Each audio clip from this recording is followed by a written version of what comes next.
Assalamualaikum warahmatullahi wabarakatuh. Nama saya Muhammad Adi Putra Pradana dari Pendidikan Sosiologi 3. Pada kesempatan kali ini, saya akan menuntaskan tugas dari mata kuliah Pendidikan Sosiologi Komunikasi dengan dosen pengampu Profesor Dr. Haji Karim Suryadi MSI. Pada kali ini saya akan menganalisis berita dan membahas tentang dampak media massa kepada masyarakat. Sebelum kita masuk menganalisis beritanya, kita harus tahu apa itu berita. Berita adalah sebuah informasi yang sifatnya fakta. Informasi itu sedang terjadi ataupun sudah terjadi, disampaikan melalui media massa seperti media elektronik maupun media cetak. Nah, yang baik dan benar itu memiliki sifat-sifat berita. Apa sih sifat-sifat berita itu? Nah, salah satunya sifat-sifat berita itu adalah aktual, di mana informasi tentang apa yang dibahas berita tersebut sedang terjadi ataupun sudah terjadi dalam rentan waktu yang tidak jauh, sehingga berita tersebut berdasarkan fakta dan apa yang sedang terjadi. Kedua, berita tersebut harus berimbang. Kenapa harus berimbang? Berita yang ditayangkan kepada masyarakat dalam bentuk media cetak maupun media elektronik harus netral. Jadi berita itu tidak boleh memihak salah satu pihak atau cenderung ke mendukung seseorang atau mendukung sesuatu lah. Jadi harus netral, sehingga berita tersebut diterima masyarakat tanpa mempengaruhi pola pikir masyarakat secara luas. Berita tersebut harus bisa dikonsumsi masyarakat sebaik-baiknya dan tidak mempengaruhi pemikiran masyarakat dan mendoktrin masyarakat tersebut. Yang ketiga, berita itu harus berdasarkan fakta. Kenapa harus berdasarkan fakta? Apabila berita tidak berdasarkan fakta, itu akan dijatuhin hukum. Di Indonesia terdapat hak hukum yang menjatuhi apabila seseorang menyebarkan berita tidak benar yang disebut dengan hoax. Sehingga berita itu harus berdasarkan fakta, dicari kebenarannya, baru dipublikasikan kepada masyarakat, sehingga masyarakat dapat mengonsumsi berita tersebut dan menyimpulkan tentang berita tersebut hasil dari riset sebelum berita tersebut ditayangkan secara massal ke masyarakat. Yang keempat, lengkap. Kenapa berita itu harus lengkap? Karena apabila tidak lengkap, berita tersebut tidak bisa dikatakan aktual, berimbang, ataupun berdasarkan fakta. Sehingga apabila berita itu ditayangkan masyarakat, harus ada tanggal, tempat kejadian, penulis, sumber, siapa yang mempublikasikannya. Hal tersebut menjadi sangat penting sehingga masyarakat dapat menerima berita tersebut secara baik. Apabila berita tersebut tidak memiliki semua persyaratannya tadi, maka berita tersebut bisa diragukan oleh masyarakat, bahkan bisa dikatakan hoax. Berita disampaikan melalui media massa. Salah satu contohnya itu adalah media cetak seperti di belakang saya. Ini adalah contoh dari media cetak di mana berita dan informasi dimuat di dalam mading. Informasi dan berita yang ada di mading ini berdasarkan fakta. Contohnya tentang himbauan PSBB. Di sini sudah ditandatangani oleh Kapolda Jawa Barat, sehingga kevalitan dari berita yang ada di mading ini sudah terjamin.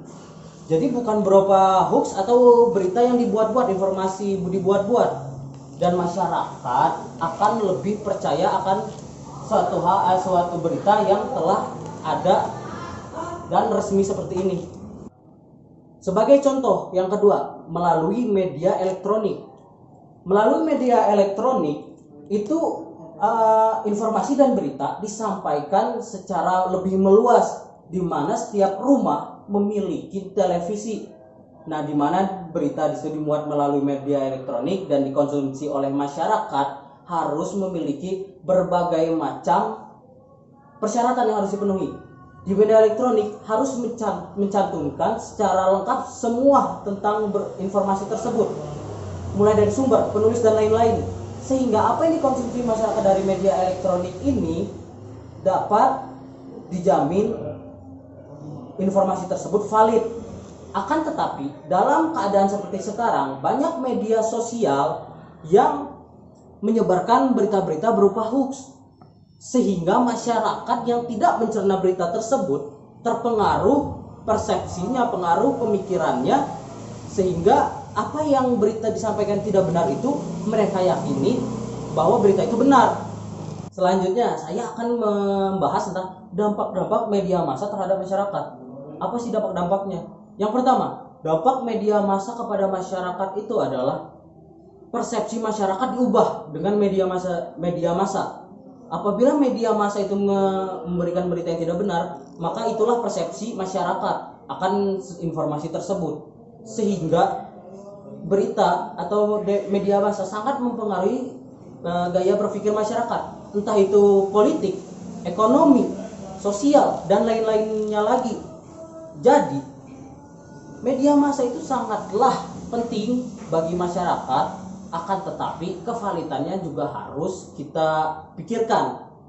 Harus kita lebih membuka pikiran tentang berita tersebut, sehingga persepsi kita sebagai masyarakat itu benar dan tidak melenceng dari apa yang disampaikan berita tersebut, apakah berita itu benar atau enggaknya.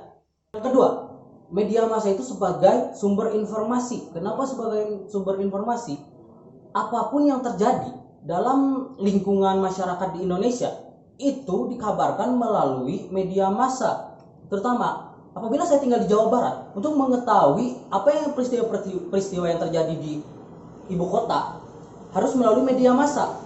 Sehingga media massa itu merangkul atau mencangkup segala informasi, peristiwa-peristiwa, dan berbagai pengumuman lainnya yang ingin disampaikan pemerintah atau peristiwa tentang kecelakaan, bencana, dan lain-lain. Sehingga media sangat berguna bagi masyarakat sebagai pengumpul atau tempat informasi itu ada atau sumber informasi tersebut. Yang ketiga, keterbukaan. Kenapa ya keterbukaan? Disinilah media massa itu sangat berperan, terutama di negara kita yang bentuknya demokrasi. Sehingga apa yang dilakukan pemerintah, keputusan apa yang dilakukan pemerintah itu diketahui oleh masyarakat. Pengumuman apa yang ingin disampaikan, informasi apa yang ingin disampaikan oleh pemerintah, masyarakat tahu melalui media massa. Akan tetapi apabila media massa ini tidak difilter atau disaring dengan baik, maka bakalan ada banyak informasi yang tidak valid. Nah, keterbukaan itulah kegunaan dari media massa, agar masyarakat mengetahui apa yang sedang terjadi secara aktual. Bagaimana informasi yang saya berikan, teman-teman? Nah, sebegitulah sepengetahuan saya, ilmu saya tentang berita, menganalisis berita, dan apa dampak media massa terhadap masyarakat. Apabila ada kesalahan dari apa yang hasil pemikiran saya, apa yang saya ucapkan, mohon dimaafkan. Saya adalah mahasiswa sedang dalam tahap pembelajaran. Sekian dari saya. Wassalamualaikum warahmatullahi wabarakatuh.